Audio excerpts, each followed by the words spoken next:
est-ce qu'il est envisageable et souhaitable que la dissuasion française évolue vers une seule composante? Pour ma part, avant que vous répondiez, j'attends terminer cette séance, j'ai vraiment une question de Béotien. Il y a quelque chose qui me trouble, et on parle souvent, on a parlé du contournement de la dissuasion. Moi, je voudrais évoquer le contournement du TNP. Pourquoi? Parce que, selon certaines informations, alors peut-être sont-elles erronées, on évoque un accord entre le Pakistan et l'Arabie Saoudite de 2004, où l'Arabie Saoudite finance le programme nucléaire militaire pakistanais, et en échange, dit-on, les Pakistanais construisent ou auraient construit des esthètes nucléaires qui serait possible de mettre sur les missiles saoudiens achetés aux Chinois. Alors, est-ce que c'est une vraie réalité? Comment est-ce qu'on y réfléchit? Et à l'avenir, est-ce qu'on peut imaginer d'autres États nucléaires qui, par proxy, si je puis dire, travaillent pour d'autres et à un moment donné, leur vendent ou leur cèdent des têtes nucléaires? C'est peut-être quelque chose d'absurde. Non. Je crois que dans la question tout à l'heure, il y avait peut-être, et je crois que c'est largement la faute du discours public français, une certaine confusion entre un mélange entre le pré-stratégique, le stratégique, l'ultimérantissement à la deuxième composante. Dans le milieu des années 90, on a pris l'habitude en France, à mon avis de manière très saine, de dire que le pré-stratégique, ça n'existe pas, parce que n'importe quel emploi de l'arme stratégique ne pourrait être par nature que stratégique. Du coup, c'est pas artificiel de dire ça. Ça veut dire qu'il n'y a pas une composante qui est faite pour une partie du concept et l'autre composante qui est faite pour l'autre partie du concept. L'aéroporté et l'océanique peuvent participer toutes deux à l'ensemble des missions. On a une force de dissuasion, on n'a pas deux compartiments. On a peut-être deux comportements dans d'autres domaines, c'est autre chose. Et ça me permet d'envoyer sur la question de Nicole en disant juste un mot, parce que c'est un débat très important et qui mérite plus qu'une phrase, mais c'est que une des raisons majeures, pas la seule, et qui est souvent mal connue, c'est pour ça que je la rappelle, c'est qu'il y a quand même un très gros différentiel de précision entre la composante aérienne et le missile océanique. Et une des raisons pour lesquelles la Grande-Bretagne a pu assez facilement se débarrasser entre guillemets de sa composante aérienne, c'est qu'elle a un missile infiniment plus performant, infiniment moins cher, puisqu'elle ne l'achète même pas, elle le loue. Non, mais c'est vrai, littéralement. Dissuasion chimique, biologique, une des spécificités techniques du nucléaire, c'est de s'adresser, entre guillemets, à la fois au matériel et à la biosphère. Elle est terrifiante parce qu'elle permet un pouvoir de destruction physique, matérielle très important, et elle tue aussi très facilement la biosphère. Le chimique, le biologique, à supposer qu'il soit contrôlable, et c'est la deuxième différence, sont encore moins contrôlables que le nucléaire, n'ont pas le même pouvoir. Donc, même si on peut réfléchir théoriquement ou historiquement à une, entre guillemets, dissuasion chimique, entre guillemets, dissuasion biologique, il y a des différences physiques qui font que, d'emblée, sans même prendre en compte les aspects juridiques d'aujourd'hui, pourrait poser problème.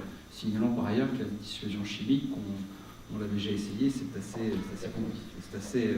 assez compliqué. Enfin, sur la question d'Yves, depuis 20 ans, on parle de l'Arabie Saoudite nucléaire.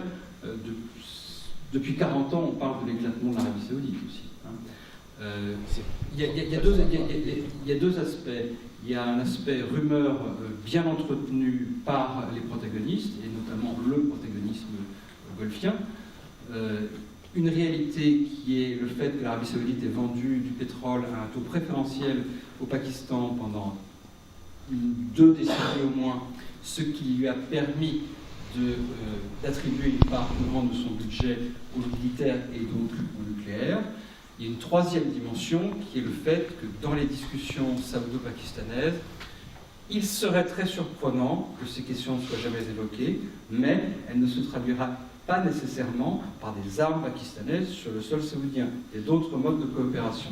Enfin, si ça devait être le cas, ce ne serait pas forcément des armes pakistanaises vendues aux Saoudiens, ça pourrait être tout simplement la dissuasion par prétédition, ça pourrait être tout simplement une reproduction du mécanisme de l'OTAN dans lequel les têtes restent pakistanaises et sont sur le sol saoudien. Et Pakistanais et Saoudiens auraient beau jeu de nous dire, Nicole, je ne sais pas si tu penses que c'est idiot pas, mais en tout cas... Pourquoi on accepterait ça et pas...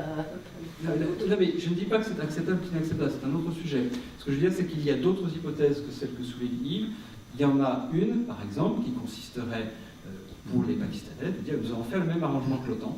Et dans ce cas, nous n'aurions, sur le plan juridique, absolument rien à dire. Merci. C'est d'ailleurs, je le précise éventuellement pour des étrangers, des Allemands qui seraient dans la salle, qui travaillent sur la question de l'OTAN. Je ne sais pas si on a pas. C'est un des arguments d'ailleurs qu'on peut opposer au mécanisme, à la pérennité du mécanisme de partage nucléaire de l'OTAN, c'est que ça peut avoir valeur d'exemple. Et des exemples, nous n'aurions pas forcément, encore que, est-ce que ça serait vraiment de notre désintérêt, je ne sais pas. Donc il y a tous les arguments stratégiques évidents de Bruno, mais il y a aussi cet argument fondamental qui est qu'on s'en est privé volontairement et à juste titre.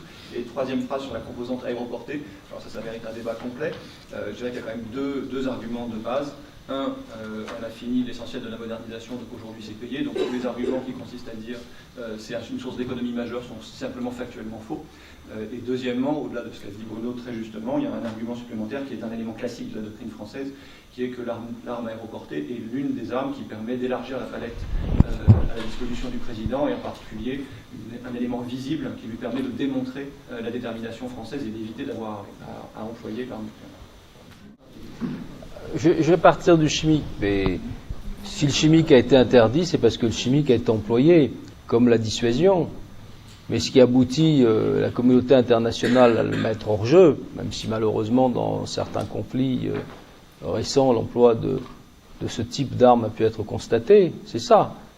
La vertu du nucléaire, c'est de ne pas être employé. C'est ça qui en fait sa force. Et c'est d'ailleurs, je dirais, la grande inquiétude pour demain. Est-ce qu'on restera bien dans une logique de non-banalisation des armes nucléaires? Est-ce qu'on restera bien dans une logique où cette frontière que j'évoquais entre le domaine de l'action et le domaine de la dissuasion, entre le conventionnel et le nucléaire, restera quelque chose de constant? Est-ce qu'on restera dans des disciplines internationales et dans de l'autodiscipline des États nucléaires qui n'effaceront pas cette frontière? J'évoquais tout à l'heure des cas où ils en ont été capables, les mini-nukes qui n'ont pas été développés, les armes à neutrons. Ou est-ce que les évolutions de la technologie nucléaire, le rapprochement de certaines technologies, les effets de débordement ou de contournement des défenses antimissiles vont pas faire que, les raisons budgétaires, vont pas faire que finalement il va y avoir des éléments de rapprochement. Les éléments de rapprochement dans les technologies, elles sont logiques, elles font partie, je dirais, de l'économie du système. En revanche, dans les logiques, et notamment dans les doctrines d'emploi, et dans cette démarcation, là il y a quelque chose évidemment d'essentiel. C'est pour nous-mêmes, on peut apporter les éléments de réponse. Pour les autres, c'est difficile de les apporter de manière aussi certaine. Qu'est-ce qui se prépare en Chine? Quelles sont les évolutions des arsenaux russes? Pour l'instant, on voit plutôt qu'on est, ce que j'ai dit, il y a eu une période très vertueuse post-guerre froide qui a été caractérisée par du désarmement. Il y a eu ensuite une seconde période qui a été caractérisée par une forte inquiétude née à la prolifération. On est aujourd'hui dans une période où on voudrait plutôt croire qu'on est en train de revenir à des éléments de stabilité, à des éléments d'ordre. Mais vous le savez, dans ce domaine, l'homme, il est toujours imaginatif, les inventions, elles sont toujours possibles. Et voilà, je pense que ce qui effacera la dissuasion, c'est pas, on désinvente pas l'arme, c'est l'effacement dans certaines logiques d'emploi, dans certaines doctrines, dans certains arsenaux, de la différenciation entre le conventionnel et le nucléaire. Et ça, évidemment, c'est un défi qui est un défi très majeur pour l'avenir. Alors je le dis bien, il y a à la fois une logique de rapprochement des choses, notamment il n'y a pas de raison d'établir de la différenciation trop forte dans un certain nombre de technologies. Mais en termes de façon de penser, c'est moi ça en plus, de penser je vais l'arrêter. De penser la dissuasion, la différence entre les deux, c'est Paul Quilles qui voulait poser sa question. Voilà, je voudrais pas être trop dramatique là-dessus, mais vraiment pour dire à la fois nécessité, la dissuasion, sa modernisation, etc., mais aussi marchons bien sur l'autre pied qui est celui du désarmement.